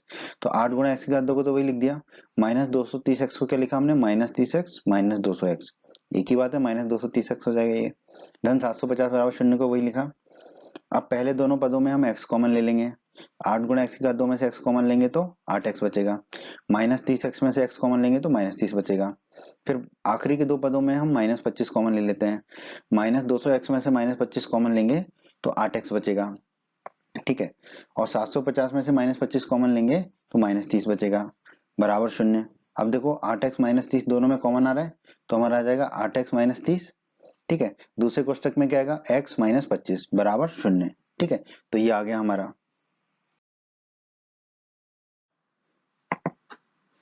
तो दोस्तों दो गुणनखंड मिल गए हमें, 8x माइनस 30 गुणा x माइनस 25 बराबर शून्य। इसका मतलब क्या है, या तो 8x माइनस 30 बराबर शून्य है या x माइनस 25 बराबर शून्य है। ठीक है, 8x माइनस 30 बराबर शून्य तो माइनस 30 को दाईं तरफ ले जाएंगे तो 8x बराबर 30 हो जाएगा। अब 8 को दाईं तरफ ले जाएंगे तो बट्टे में चला जाएगा तो x बराबर 30 बट्टे 8 हो जाएगा। 30 में 8 का भाग देंगे तो हमें x बराबर मिलेगा 3.75। और अगर x माइनस 25 बराबर शून्य है तो माइनस 25 को दाईं तरफ ले जाएंगे तो x बराबर हमें मिल जाएगा 25। ठीक है, तो x हमने माना था कम व्यास वाला नल हौज को भरने में समय लेता है। ठीक है, तो उसके दो मान आ रहे हैं 3.75 और 25। और बड़े व्यास वाला नल हौज को भरने में कितना समय ले रहा था x माइनस 10, तो x माइनस 10 निकाल लेते हैं दोनों स्थितियों के लिए। तो x माइनस 10 निकालेंगे तो x का मान पहले रखते हैं 3.75, तो 3.75 माइनस 10, ठीक है, ये आएगा माइनस 6.25। तो ऋण में समय तो नहीं लग सकता हौज को भरने में। ठीक है, तो ये इसलिए इसको हमने लाल से दिखाया। अभी इसकी चर्चा और करेंगे हम। x बराबर 25 रख देते हैं x माइनस 10 में, तो x माइनस 10 में x बराबर 25 रखेंगे तो 25 माइनस 10, 25 में से 10 गया तो मिलेगा हमें 15। तो दोस्तों हमने x और x माइनस 10 के मान रख दिए। ठीक है, तो ये ऋणात्मक आ रहा है हमारा 6.25। ठीक है, x माइनस 10 का मान। ठीक है, तो हम जानते हैं चूंकि नल का हौज को भरने में समय ऋणात्मक नहीं हो सकता, इसलिए जो है x माइनस 10 माइनस 6.25 नहीं होगा और x का मान 3.75 नहीं होगा। तो अगर x का मान 3.75 नहीं हो सकता तो x का मान कितना होगा 25। तो हमने माना था कम व्यास वाला नल हौज को भरने में x घंटे लेता है। ठीक है, तो कम व्यास वाला नल हौज को भरने में कितने घंटे लेगा 25 घंटे, क्योंकि x बराबर है 25। और बड़े व्यास वाला नल हौज को भरने में कितना समय ले रहा है x माइनस 10 घंटे। ठीक है, x माइनस 10 x की जगह 25 रखेंगे तो 25 माइनस 10 कितना आ जाएगा हमारा 15। तो बड़े व्यास वाला नल जो है हौज को भरने में कितना समय लेगा 15 घंटे। ठीक है, तो यही हमारा उत्तर होगा 25 घंटे और 15 घंटे। प्रश्न 10 में दोस्तों हमसे कहा गया है मैसूर और बेंगलोर के बीच 132 किलोमीटर यात्रा करने में एक एक्सप्रेस रेलगाड़ी सवारी गाड़ी से 1 घंटा कम समय लेती है। ठीक है, मतलब कि एक्सप्रेस रेलगाड़ी को 1 घंटा कम समय लगता है जितना समय सवारी गाड़ी को लगता है। मध्य के स्टेशनों पर ठहरने के समय को ध्यान में ना लिया जाए। ठीक है, ये कोई काम की चीज नहीं है। यदि एक्सप्रेस गाड़ी की औसत चाल सवारी गाड़ी की औसत चाल से 11 किलोमीटर प्रति घंटा अधिक हो तो दोनों रेलगाड़ियों की औसत चाल ज्ञात कीजिए। प्रश्न को हल करते हैं। हम मान लेते हैं सवारी गाड़ी की औसत चाल कितनी है, x किलोमीटर प्रति घंटा, ये हमने मान लिया। हमें दिया गया है एक्सप्रेस रेलगाड़ी की औसत चाल सवारी गाड़ी की औसत चाल से 11 किलोमीटर प्रति घंटा अधिक है, ये प्रश्न में दिया गया हमें। तो एक्सप्रेस रेलगाड़ी की औसत चाल कितनी होगी, सवारी गाड़ी की औसत चाल से 11 किलोमीटर प्रति घंटा अधिक, यानी कि x धन 11। तो एक्सप्रेस रेलगाड़ी की औसत चाल कितनी आ जाएगी हमारी, x धन 11 किलोमीटर प्रति घंटा। ठीक है, और कुल दूरी कितनी है, कुल दूरी दोनों कितनी तय कर रहे हैं, 132 किलोमीटर। अब दोस्तों हम बचपन से पढ़ते आए हैं, चाल बराबर दूरी बटे समय। चाल को जो है हम दाईं तरफ ले जाएंगे तो नीचे चला जाएगा, समय को बाईं तरफ ले जाएंगे तो ऊपर चला जाएगा। तो समय बराबर आ जाएगा दूरी बटे चाल। ठीक है, तो अब देखिए 132 किलोमीटर की दूरी तय करने में सवारी गाड़ी को कितना समय लगेगा, दूरी बटे चाल। दूरी 132 किलोमीटर है और सवारी गाड़ी की चाल है x, तो 132 बटे x। यही 132 किलोमीटर तय करने में एक्सप्रेस गाड़ी को कितना समय लगेगा, दूरी बटे चाल। दूरी 132 है और एक्सप्रेस रेलगाड़ी की चाल कितनी है, x धन 11, तो ये हो जाएगा 132 बटे x धन 11। दोस्तों हमें प्रश्न में कहा गया है कि 132 किलोमीटर यात्रा करने में एक्सप्रेस रेलगाड़ी को सवारी गाड़ी से 1 घंटा कम समय लेती है।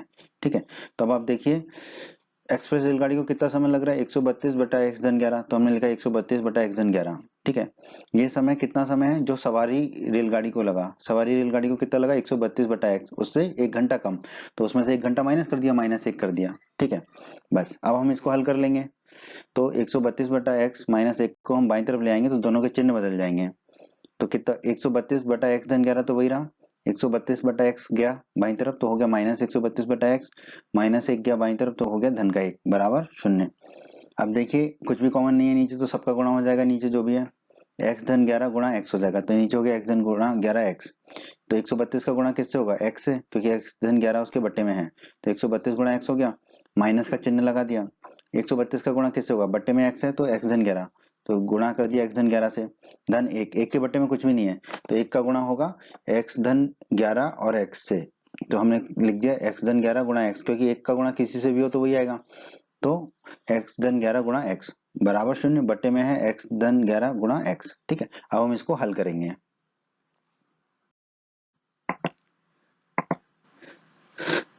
अब x धन 11 गुणा x को हम दाईं तरफ ले जाएंगे तो उसका 0 से गुणा हो जाएगा। ठीक है, अब 132 गुणा x कितना होगा, 132x, माइनस 132 गुणा x होगा -132x, माइनस 132 गुणा 11 होगा -1452। ठीक है, वो 1452 1452। ठीक है, माइनस का चिन्ह है तो माइनस का चिन्ह। ठीक है, धन x गुणा x होगा x की घात 2, धन 11 गुणा x होगा 11x बराबर 0 का गुणा होगा x धन 11 गुणा x से। ठीक है, अब ये 132x धन का है, ये 132x ऋण का, ये कट जाएगा आपस में। ठीक है, तो क्या बचेगा, -1452 धन x की घात 2 धन 11x बराबर 0 का गुणा किसी से भी करो तो 0 ही प्राप्त होगा। ठीक है, अब बस इसको x के घातों के घटते क्रम में लिख लेंगे, तो ये x की घात 2 धन 11x -1452 बराबर 0। ठीक है, अब हम मानक द्विघात समीकरण लिख लेंगे, a गुणा x की घात 2 धन bx धन c बराबर 0। x की घात 2 का गुणांक कितना है यहाँ पर 1, तो a बराबर हो जाएगा 1, धन 11x, तो x का गुणांक है 11 तो b बराबर हो जाएगा 11, -1452 अचर राशि है -1452, तो c हो जाएगा -1452।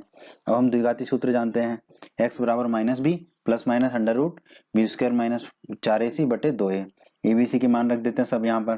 तो x बराबर माइनस का चिन्ह आ गया, b की जगह रख दिया 11 प्लस माइनस अंडर रूट के अंदर बी स्क्वायर, तो मतलब 11 का स्क्वायर, b का मान 11 है, माइनस 4ac, -4 a का मान 1 रख दिया गुणा 1 और c का मान रख दिया -1452 बटे 2a, तो 2 गुणा a का मान 1 है तो 1 रख दिया। को आगे हल कर लेते हैं, तो x बराबर कितना होगा, -11 लिख दिया, प्लस माइनस लिख दिया, अंडर रूट लगा दिया, 11 का वर्ग हो जाएगा 121 और ये माइनस है ये माइनस है, तो ये माइनस माइनस प्लस हो जाएगा, 4 गुणा 1 4 होता है और 4 गुणा 1452 ये होगा आपका 5808। ठीक है, बट्टे में 2 गुणा 1 है तो बट्टे में हो जाएगा 2। ठीक है, अब इसको और हल कर लेते हैं, -11 तो लिख दिया, प्लस माइनस लिख दिया, अंडर रूट 121 जोड़ेंगे 5808 में तो आपका आएगा 5929, बटे में 2 है ही, 5929 जो का अंडर रूट लेंगे तो आपको आएगा 77, तो आपको x बराबर मिलेगा -11 प्लस माइनस 77 बटे 2। इसका मतलब क्या हुआ, या तो x बराबर -11 प्लस 77/2 है, या x बराबर -11 माइनस 77/2 है।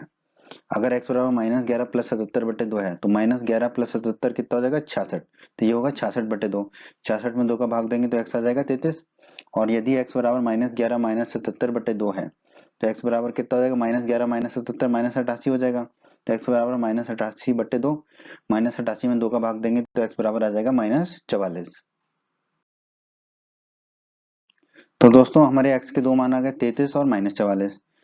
और हमने माना था कि सवारी गाड़ी की औसत चाल है x किलोमीटर प्रति घंटा, ठीक है। तो सवारी गाड़ी की जो चाल है वो ऋणात्मक नहीं हो सकती, इसका मतलब x जो है -44 के बराबर नहीं होगा। तो x का मान कितना होगा 33 होगा। तो सवारी गाड़ी की औसत चाल x है तो वो कितनी होगी 33 किलोमीटर प्रति घंटा, x बराबर 33। और एक्सप्रेस रेलगाड़ी की औसत चाल कितनी है x धन 11, तो x धन 11 कितना होगा, x की जगह रखेंगे 33 तो 33 धन 11, ठीक है। 33 धन 11 कितना होगा 44। तो एक्सप्रेस गाड़ी रेलगाड़ी की औसत चाल आ जाएगी 44 किलोमीटर प्रति घंटा। तो यही हमारा उत्तर होगा दोस्तों, सवारी गाड़ी की औसत चाल 33 किलोमीटर प्रति घंटा और एक्सप्रेस रेलगाड़ी की औसत चाल 44 किलोमीटर प्रति घंटा। बच्चों अगर आप हमारे चैनल पर नए हैं और आपने अभी तक राजस्थान बोर्ड क्लास चैनल को सब्सक्राइब नहीं किया है तो जल्दी से हमारे चैनल को सब्सक्राइब कर लीजिए, सब्सक्राइब बटन को दबाकर, और बेल आइकन को भी दबा दीजिए। इससे आपको क्या फायदा होगा कि जब भी हमारे चैनल पर कोई भी नया वीडियो आएगा तो उसका नोटिफिकेशन सबसे पहले आपको मिलेगा। और जब भी आप YouTube पर वीडियोस को सर्च करेंगे तो हमारे चैनल के वीडियोस आपको ऊपर नजर आने लगेंगे। बच्चों इस अध्याय के बाकी सभी वीडियोस को देखने के लिए आप कभी भी आई बटन पर क्लिक कर सकते हैं। आई बटन पर क्लिक करने से आपको इस अध्याय के बाकी सभी वीडियोस के लिंक मिल जाएंगे। प्रश्न 11 में दोस्तों हमें दिया गया है दो वर्गों के क्षेत्रफलों का योग 468 मीटर स्क्वायर है और यदि उनके परिमापों का अंतर 24 मीटर है तो दोनों वर्गों की भुजाएं ज्ञात कीजिए। तो दोस्तों मान लेते हैं कि जो बड़ा वर्ग है उसकी भुजा है x मीटर, क्योंकि वर्ग की सभी भुजाएं समान होती हैं, और छोटे वर्ग की भुजा मान लेते हैं y मीटर। अब दोस्तों हमें प्रश्न में दिया गया है कि दोनों वर्गों का क्षेत्रफलों का योग कितना है 468 मीटर स्क्वायर। हम जानते हैं किसी भी वर्ग का क्षेत्रफल क्या होता है उसकी भुजा का स्क्वायर। तो बड़े वर्ग की भुजा है x, तो बड़े वर्ग का जो क्षेत्रफल होगा वो क्या होगा x स्क्वायर, ठीक है। और छोटे वर्ग की भुजा है y, तो छोटे वर्ग का क्षेत्रफल कितना होगा y स्क्वायर। हमें कहा गया दोनों वर्गों के क्षेत्रफलों का योग, यानी कि x स्क्वायर धन y स्क्वायर कितना है 468 मीटर स्क्वायर, तो हमने लिख दिया बराबर 468, ठीक है। इसे हम मान लेते हैं समीकरण 1। फिर हमें प्रश्न में कहा गया उनके परिमापों का अंतर 24 मीटर है। हम जानते हैं किसी भी वर्ग का परिमाप होता है 4 गुणा भुजा, ठीक है। तो बड़े वर्ग का परिमाप कितना होगा 4x, क्योंकि भुजा है उसकी x, और छोटे वर्ग का परिमाप कितना होगा 4y, क्योंकि उसकी भुजा है y, और उनके परिमापों का अंतर 24 मीटर है। तो 4x माइनस 4y कितना हो जाएगा 24, ठीक है। परिमापों का अंतर, बड़े वर्ग के परिमाप में से छोटे वर्ग के परिमाप को घटाएंगे तो हमें मिलेगा 24। अब 4x माइनस 4y में 4 कॉमन आ रहे हैं तो हमने 4 कॉमन लिया, 4x में से 4 कॉमन लिया तो x बचा, माइनस 4y में से 4 कॉमन लिया तो माइनस y बचा, बराबर 24।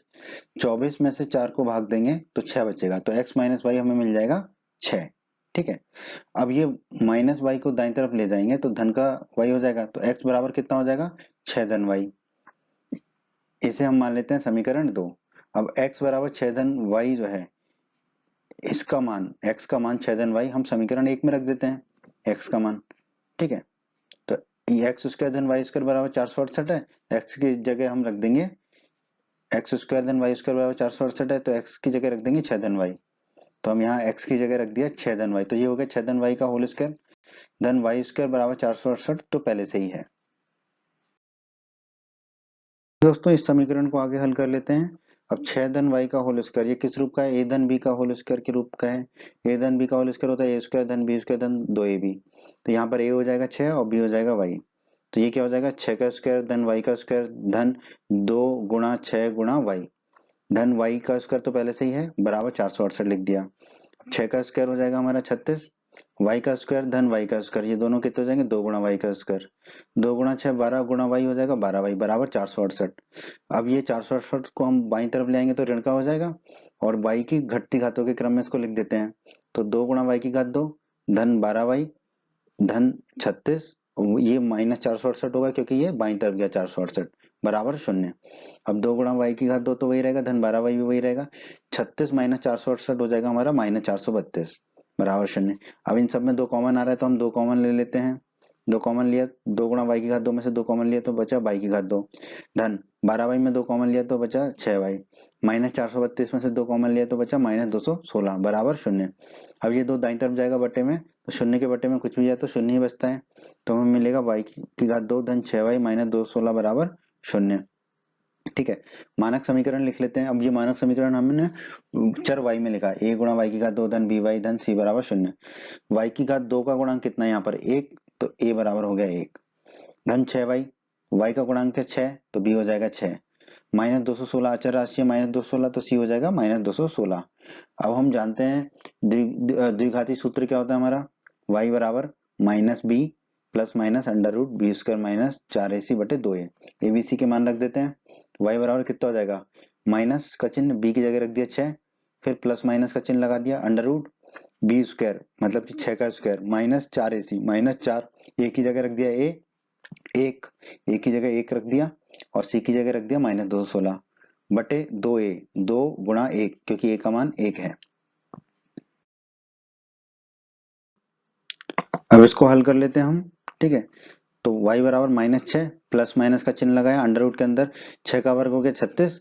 अब ये देखिए ये माइनस है ये माइनस है तो ये हो गया प्लस 4 गुणा 1 तो 4 ही रहेगा, फिर 4 गुणा 216 ये हो जाएगा 864। ठीक है, बटे में 2 गुणा 1 हो जाएगा 2। इसको और हल कर लेते हैं, y बराबर माइनस 6 को वही लिखा प्लस माइनस रखा। ठीक है, 36 धन 864 ये हो जाएगा 900 तो अंडर रूट 900 हो गया बटे 2। अंडर रूट 900 कितना होता है 30, तो y बराबर आ जाएगा माइनस 6 प्लस माइनस 30 बटे 2।